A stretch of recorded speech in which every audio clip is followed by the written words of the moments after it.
Hi friends, welcome to Damayanti's veg recipes. ಕುಂಬಳಕಾಯಿಯನ್ನು ಬಳಸ್ಕೊಂಡು ಇವತ್ತೊಂದೊಳ್ಳೆ sweet ರೆಸಿಪಿಯನ್ನು ನಾನು ನಿಮಗೆ ಮಾಡಿ ತೋರಿಸ್ಕೊಡ್ತಾ ಇದ್ದೀನಿ. ಕುಂಬಳಕಾಯಿ ಲಡ್ಡು ತುಂಬಾ ಚೆನ್ನಾಗಿರುತ್ತೆ. ಒಂದಿಷ್ಟು ಕುಂಬಳಕಾಯಿ ಮಿಕ್ಕೋಗಿದ್ರೆ ಈ ರೀತಿಯಾಗಿ ಸ್ವೀಟನ್ನು ಮನೆಯಲ್ಲಿ ಮಾಡಿಕೊಂಡು ಮಕ್ಕಳಿಗೆಲ್ಲ ಕೊಡಿ, ತುಂಬ ಇಷ್ಟಪಟ್ಟು ತಿಂತಾರೆ.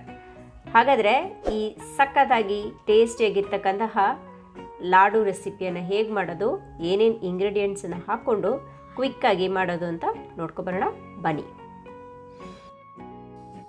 ಕುಂಬಳಕಾಯಲ್ಲಿ ಒಂದು ಕಾಲು ಭಾಗದಷ್ಟು ನಾನು ತಗೊಂಡಿದ್ದೀನಿ. ಇದನ್ನು ಈ ರೀತಿಯಾಗಿ ಕಟ್ ಮಾಡ್ಕೊಳ್ಳಿ. ಚೆನ್ನಾಗಿ ವಾಶ್ ಮಾಡಿ ನಂತರ ಯೂಸ್ ಮಾಡಬೇಕು. ನೋಡಿ, ಈ ರೀತಿಯಾಗಿ ಕಟ್ ಮಾಡಿಕೊಂಡು ಸಣ್ಣ ಸಣ್ಣ ತುಂಡುಗಳಾಗಿ ಪೀಸ್ ಮಾಡ್ಕೊತಾ ಇದ್ದೀನಿ.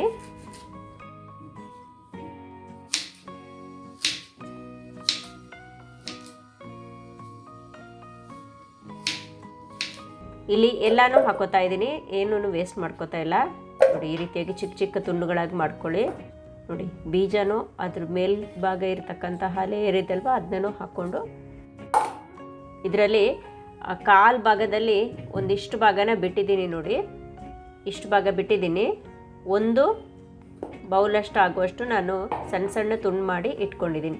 ಇದನ್ನು ಇವಾಗ ನೀವು ಇಡ್ಲಿ ಪಾತ್ರದಲ್ಲಿ ಬೇಯಿಸ್ಕೋಬೋದು. ನಾನಿಲ್ಲಿ ಸ್ಟೀಲ್ ಪಾತ್ರೆ ಇಟ್ಬಿಟ್ಟು ಕೆಳಗಡೆ ಒಂದು ಸ್ಟ್ಯಾಂಡ್ ಹಾಕ್ಬಿಟ್ಟು ಇದನ್ನ ಸ್ವಲ್ಪ 5ರಿಂದ 6 ನಿಮಿಷದವರೆಗೆ ಚೆನ್ನಾಗಿ ಬೇಯಕ್ಕೆ ಮುಚ್ಚಳ ಮುಚ್ಚಿ ಇಡ್ತಾಯಿದ್ದೀನಿ.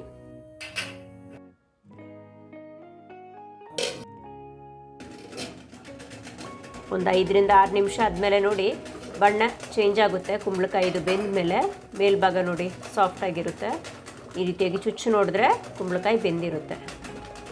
ಈಗ ಕಂಪ್ಲೀಟಾಗಿ ಬೆಂದಿದೆ. ಇವಾಗ ಸ್ಟವನ್ನು ಆಫ್ ಮಾಡ್ಕೊತಾ ಇದ್ದೀನಿ.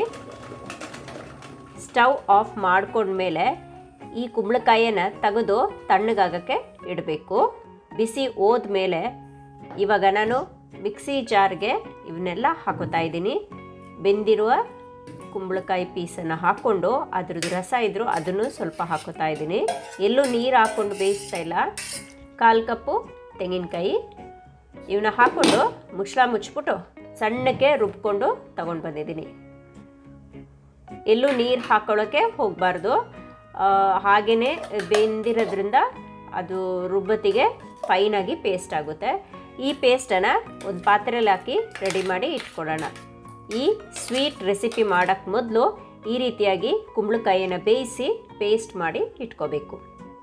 ನಂತರ ತಳ ದಪ್ಪ ಇರ್ತಕ್ಕಂತಹ ಬಾಣಲೆಗೆ 1 ಟೇಬಲ್ ಸ್ಪೂನಷ್ಟು ದ್ರಾಕ್ಷಿ ಹಾಗೂ ಸ್ವಲ್ಪ ಗೋಡಂಬಿ ಹಾಕ್ಕೊಂಡು 1 ಟೀ ಸ್ಪೂನಷ್ಟು ತುಪ್ಪ ಹಾಕ್ಕೊಂಡಿದ್ದೀನಿ.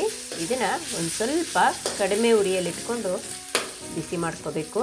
ಸ್ವಲ್ಪ ತುಪ್ಪ ಕಡಿಮೆ ಆಯಿತು, ಹಾಗೆ ಮತ್ತೆ ಇನ್ನೊಂದು ಸ್ವಲ್ಪ ಹಾಕ್ಕೊಂಡಿದ್ದೀನಿ. ಟೋಟಲ್ 1 ಟೇಬಲ್ ಸ್ಪೂನಷ್ಟು ಹಾಕ್ಕೊಂಡು ಚೆನ್ನಾಗಿ ಹುರ್ಕೋತಾ ಇದ್ದೀನಿ. ಇದೊಂದು ಸ್ವಲ್ಪ ಬಿಸಿ ಆದರೆ ಸಾಕು. ಇದೀಗ ರೆಡಿಯಾಗಿದೆ. ಇವಾಗ ನಾನು ಸ್ಟವನ್ನು ಆಫ್ ಮಾಡ್ಕೋತಾ ಇದ್ದೀನಿ.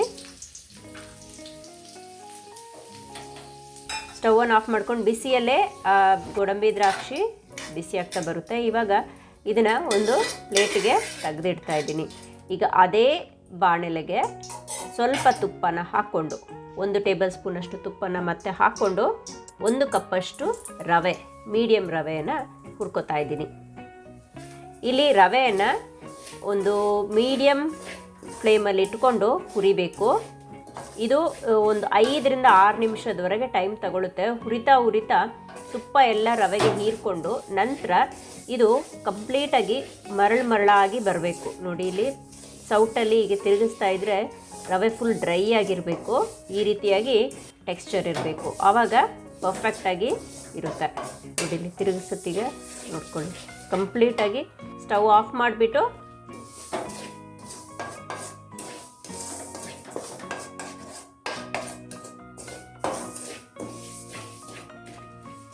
ಎತ್ತಿದ್ರೆ ಮರಳೆ ಹೇಗೆ ಉದುರು ಬರುತ್ತಲ್ವ ಅದೇ ರೀತಿಯಾಗಿ ರವೆನೂ ಈ ರೀತಿಯಾಗಿ ಉದುರುದ್ರಾಗಿ ಬರಬೇಕು.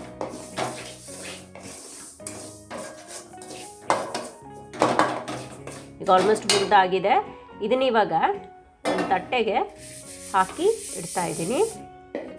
ನೋಡಿ ಎಲ್ಲ ಒಟ್ಟಿಗೆ ಒಂದೇ ಸತಿ ಬೀಳ್ತಾ ಇದೆ. ಈ ರೀತಿಯಾಗಿ ಟೆಕ್ಸ್ಚರಲ್ಲಿ ಹುರ್ಕೋಬೇಕು. ರವೆ ಹುರಿಯೋದೇ ಮೇಯ್ನಾಗಿ ನೋಡ್ಕೋಬೇಕು. ಕಂಪ್ಲೀಟಾಗಿ ಹುರಿದಾಗಿದೆ. ನೋಡಿ ಕಲರ್ ಹೇಗಿದೆ ಅಂತ. ಕೈಯಲ್ಲಿ ಹಿಡಿದ್ರೆ ಎಲ್ಲೂ ತುಪ್ಪನೂ ರವೆಯಲ್ಲಿ ಕೈಯಲ್ಲಿ ಅಂಟ್ಕೋತಾ ಇಲ್ಲ, ಅಷ್ಟು ಎಲ್ಲ ರವೆ ಹೀರ್ಕೊಬಿಟ್ಟಿದೆ. ರೆಡಿಯಾಗಿದೆ. ಇದನ್ನ ಈಗ ಸೈಡ್ಗೆ ಇಟ್ಬಿಟ್ಟು ಅದೇ ಪಾತ್ರೆಗೆ ತಳ ದಪ್ಪ ಇರ್ತಕ್ಕಂತಹ ಬಾಣಲೆ, ಸೇಮ್ ಬಾಣಲೆಗೆ ನಾನು ಪೇಸ್ಟನ್ನು, ರುಬ್ಕೊಂಡಿರುವ ಪೇಸ್ಟನ್ನು ಹಾಕೋತಾ ಇದ್ದೀನಿ. ಈ ಪೇಸ್ಟು ಒಂದು ಸ್ವಲ್ಪ ಹೊತ್ತು ಹಾಕೊಂಡ ತಕ್ಷಣ ಅದ್ರದ್ದು ನೀರಿನಂಶ ಎಲ್ಲ ಹೀರ್ಕೊಂಡು ನೋಡಿ ಈ ಥರ ಕುದೀತಾ ಬರುತ್ತೆ.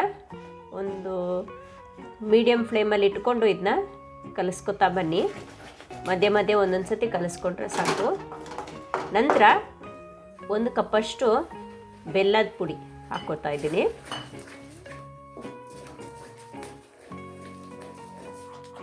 ಬೆಲ್ಲ ಎಲ್ಲ ಕರಗಿ ಇದು ನೋಡಿ ಎಲ್ಲ ನೀರು ಥರ ಆಗಬೇಕು.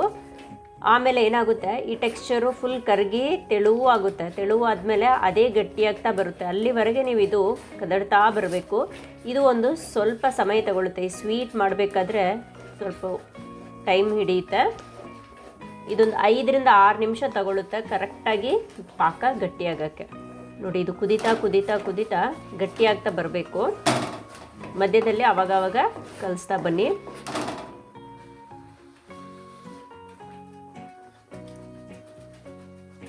ನೋಡಿ ಈ ಕಲರಲ್ಲಿ ಟೆಕ್ಸ್ಚರ್ ಕಂಪ್ಲೀಟಾಗಿ ಚೇಂಜ್ ಆಗಿದೆ. ಇವಾಗ ಈ ರೀತಿಯಾಗಿ ಗಟ್ಟಿಯಾದಾಗ ಏನು ಮಾಡಬೇಕು, 1 ಟೇಬಲ್ ಸ್ಪೂನಷ್ಟು ತುಪ್ಪನ ಹಾಕೋತಾ ಇದ್ದೀನಿ. ತುಪ್ಪ ಆಮೇಲೆ ನೋಡಿಕೊಂಡು ಬೇಕಾದರೆ ಹಾಕ್ಕೋಬೋದು. ಪಾಕ ಗಟ್ಟಿಯಾಗ್ತಾ ತುಪ್ಪ ಎಷ್ಟು ಬೇಕಷ್ಟು ಹೀರ್ಕೋತಾ ಬರುತ್ತೆ. ನೋಡಿ ಇದು ಇನ್ನು ಹಾಗೆ ತಿರುಗಿಸ್ತಾ ಬನ್ನಿ. ಕಂಟಿನ್ಯೂ ಆಗಿ ನೀವು ಇಲ್ಲಿ ತಿರುಗಿಸ್ತಾ ಬರಬೇಕು, ಬಿಟ್ಟರೆ ಕೆಳಗಡೆ ಸೀದೋಗುತ್ತೆ. ನೋಡಿ ಈಗ ಒಂದು ಹದಕ್ಕೆ ಗಟ್ಟಿ ಆಗ್ತಾ ಇದೆ. ಇನ್ನು ಇದೆಲ್ಲ ಕೈಯಲ್ಲಿ ಉಂಡೆ ಮಾಡಿದಾಗ ಒಂದು ರೌಂಡ್ ಶೇಪಲ್ಲಿ ಬರಬೇಕು. ಅಲ್ಲಿವರೆಗೆ ಈ ಪಾಕ ಇನ್ನೂ ತೆಳುವಾಗಿದೆ. ಇದು ಗಟ್ಟಿಯಾಗ್ತಾ ಬರುತ್ತೆ, ಒಂದು ಸ್ವಲ್ಪ ಟೈಮ್ ಹಿಡಿಯುತ್ತೆ. ಇನ್ನೊಂದು ಸ್ಪೂನಷ್ಟು ತುಪ್ಪನ ಮತ್ತೆ ಹಾಕೋತಾ ಇದ್ದೀನಿ. ಪಾಕ ಕಂಪ್ಲೀಟಾಗಿ ತುಪ್ಪನ ಹೀರ್ಕೋತಾ ಇರುತ್ತೆ, ಗಟ್ಟಿಯಾಗ್ತಾ ಹೀರ್ಕೊಳ್ತೆ. ಅಲ್ಲಿವರೆಗೆ ನೀವು ತುಪ್ಪ ಬೇಕಾದರೆ ನೋಡ್ಕೊಂಡು ಹಾಕ್ಕೋಬೋದು. ಅರ್ಧ ಕಪ್ಪಷ್ಟು ಹುರಿದಿರುವ ರವೆನ ಹಾಕೋತಾ ಇದ್ದೀನಿ. ಚೆನ್ನಾಗಿ ಕಲಿಸ್ಕೋಬೇಕು. ಈ ರವೆ ಎಲ್ಲ ತುಪ್ಪ ಆವಾಗಲೇ ಹಾಕಿದಲ್ವ, 2 ಟೇಬಲ್ ಸ್ಪೂನಷ್ಟು ತುಪ್ಪ ಹಾಕಿದಲ್ವ, ಅದನ್ನೆಲ್ಲ ಈ ರವೆ ಚೆನ್ನಾಗಿ ಹೀರ್ಕೊಳ್ಳುತ್ತೆ.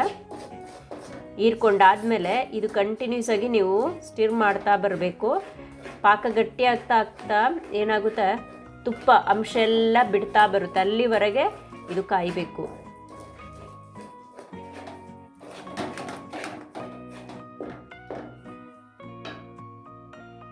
ಇವಾಗ ಹುರಿದಿಟ್ಕೊಂಡಿರುವ ಗೋಡಂಬಿ ದ್ರಾಕ್ಷಿ ಹಾಕ್ಕೊಂಡಿದ್ದೀನಿ. 1 ಟೇಬಲ್ ಸ್ಪೂನಷ್ಟು ತೆಂಗಿನೆಣ್ಣೆಯನ್ನು ಹಾಕ್ಕೊಂಡಿದ್ದೀನಿ. ನೀವು ಆಪ್ಷನ್ ಇದು, ಬೇಕಾದರೆ ಹಾಕ್ಕೊಳ್ಳಿ, ಟೇಸ್ಟ್ ತುಂಬ ಚೆನ್ನಾಗಿರುತ್ತೆ ತೆಂಗಿನೆಣ್ಣೆ ಹಾಕಿದ್ರೆ. ಇಲ್ಲಪ್ಪ ಅಂದರೆ ನೀವು ತುಪ್ಪನೇ ಹಾಕ್ಕೊಂಡು ಅದನ್ನೇ ಬ್ಯಾಲೆನ್ಸ್ ಮಾಡ್ಬೋದು. ಇವಾಗ ಚೆನ್ನಾಗಿ ಕಲಿಸ್ಕೊಳ್ಳಿ. ಇದು ಒಂದು 5ರಿಂದ 6 ನಿಮಿಷ ತೆಂಗಿನೆಣ್ಣೆ ಹಾಕಿದ್ಮೇಲೆ, ರವೆ ಹಾಕಿದ್ಮೇಲೆ ಇದು ಗಟ್ಟಿಯಾಗೋವರೆಗೆ ಬಿಡಬೇಕು. ಸೌಟಿಗೆ ಕಂಪ್ಲೀಟಾಗಿ ಅಂಟ್ಕೋಬಾರ್ದು ಪಾಕ. ಇದನ್ನ ಸಿಮ್ಮಲ್ಲಿ ಇಟ್ಕೊಂಡೇ ಮಾಡಬೇಕು. ನೋಡಿ ಇವಾಗ ರೆಡಿ ಆಗ್ತಾ ಇದೆ.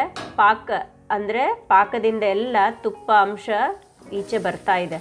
ಇದೀಗ ಕಂಪ್ಲೀಟಾಗಿ ರೆಡಿ ಆಗಿದೆ. ನೋಡಿ ಸೌಟಲ್ಲೂ ಅಂಟುಕೊಳ್ಳಲ್ಲ. ಈಗ ಸುತ್ತಿದಾಗ ಎಲ್ಲ ಒಟ್ಟಿಗೆ ಬರಬೇಕು.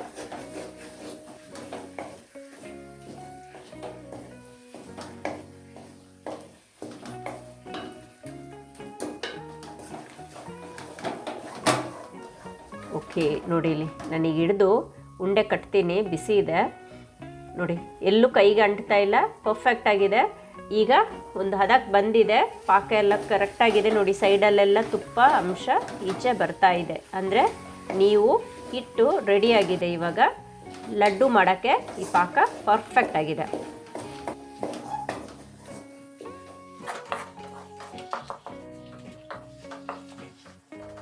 ಓಕೆ, ಇದೀಗ ರೆಡಿ ಆಗಿದೆ. ಇವಾಗ ನಾನೇನು ಮಾಡ್ತೀನಿ, ಇದನ್ನು ಒಂದು ತಟ್ಟೆಗೆ ಹಾಕಿ ಇಡಬೇಕು. ಈ ತುಪ್ಪ ಅಂಶ ಎಲ್ಲನೂ ಒಟ್ಟಿಗೆ ಸೇರಿಸಿ ಹಾಕೋಬೇಕು. ಇದನ್ನು ಸ್ವಲ್ಪ ಸ್ಪ್ರೆಡ್ ಮಾಡಿ ಇಡಿ. ಮೀಡಿಯಮ್ ಆಗಿ ಬಿಸಿ ತಣ್ಣಗಾಗಕ್ಕೆ ಬಿಡಬೇಕು, ಕಂಪ್ಲೀಟಾಗಿ ತಣ್ಣಗಾಗಬಾರ್ದು. ಒಂದು ಉಗುರು ಬೆಚ್ಚಗಿರುವಂಗೆ ಇಟ್ಕೊಡ್ಬೇಕು. ಓಕೆ, ಅಷ್ಟರಲ್ಲಿ ಅದೇ ಪಾತ್ರೆಗೆ ಉಳಿದಿರುವ ರವೆನ ಫುಲ್ ಕಂಪ್ಲೀಟಾಗಿ ರೋಸ್ಟ್ ಮಾಡ್ಕೊತಾ ಇದ್ದೀನಿ.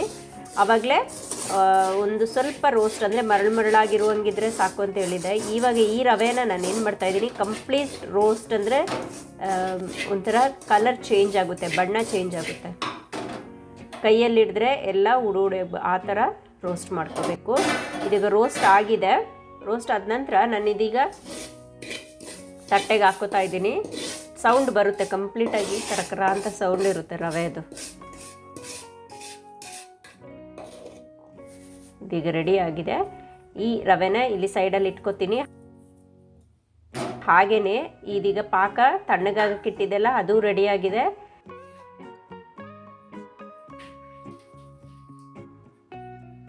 ನೋಡಿರಿ, ಮುಟ್ಟು ನೋಡಿದ್ರೆ ಗೊತ್ತಾಗುತ್ತೆ ಫುಲ್ ತಣ್ಣಗಾಗಿದೆ. ಇವಾಗ ಅದ್ರ ಮೇಲೆ ಹುರಿದಿಟ್ಟಿರುವ ರವೆ ಇದೆ ಅಲ್ವಾ, ಅದನ್ನು ಹಾಕೋತಾ ಇದ್ದೀನಿ. ಸ್ವಲ್ಪ ಸ್ವಲ್ಪನೇ ಹಾಕ್ಕೊಂಡು ಇದನ್ನು ಚೆನ್ನಾಗಿ ಕಲಿಸ್ಕೋಬೇಕು.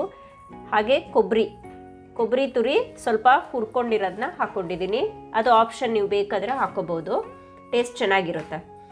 ಇದನ್ನು ಕಲಿಸ್ಕೊತಾ ಬನ್ನಿ. ರವೆ ನೀವು ನೋಡಿಕೊಂಡು ಹಾಕೋಬೇಕು. ರವೆ ಇಲ್ಲಿ ಸ್ವಲ್ಪ ಜಾಸ್ತಿ ಏನಕ್ಕೆ ಹುರಿದಿದ್ದೀನಿ ಅಂದರೆ, ಸಪೋಸ್ ಈಗ ತುಪ್ಪ ಎಲ್ಲ ಮಿಶ್ರಿತ ಆಗಿರೋದ್ರಿಂದ ಟೆಕ್ಸ್ಚರು ಉಂಡೆ ಕಟ್ಟೋಕ್ಕೆ ಎಷ್ಟು ಹದ ಬೇಕು ಅಷ್ಟು ನೋಡಿಕೊಂಡು ನಾವು ರವೆನ ಮಿಕ್ಸ್ ಮಾಡ್ಕೋಬೇಕು. ಓಕೆ, ಈಗ ಪಾಕ ಕರೆಕ್ಟಾಗಿದೆ.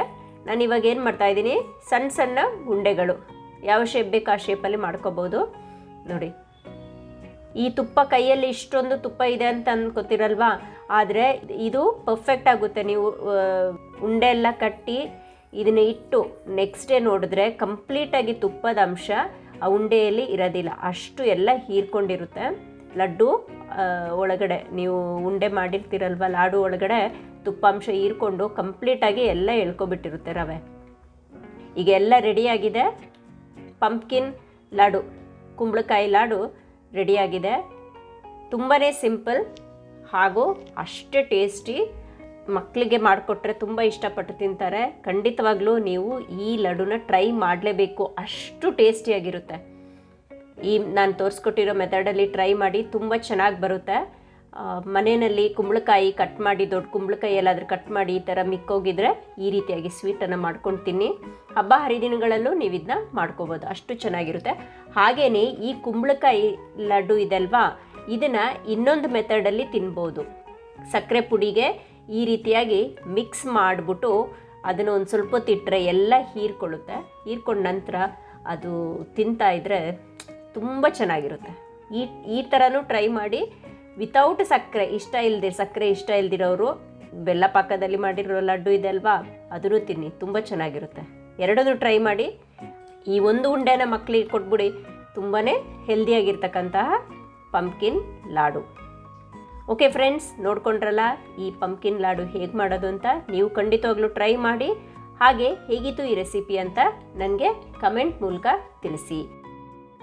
ನನ್ನ ಈ ರೆಸಿಪಿ ನಿಮಗೆ ಇಷ್ಟ ಆಗಿದ್ರೆ ಒಂದು ಲೈಕ್ ಕೊಡಿ, ಹಾಗೆ ಎಲ್ಲರಿಗೂ ಶೇರ್ ಮಾಡಿ.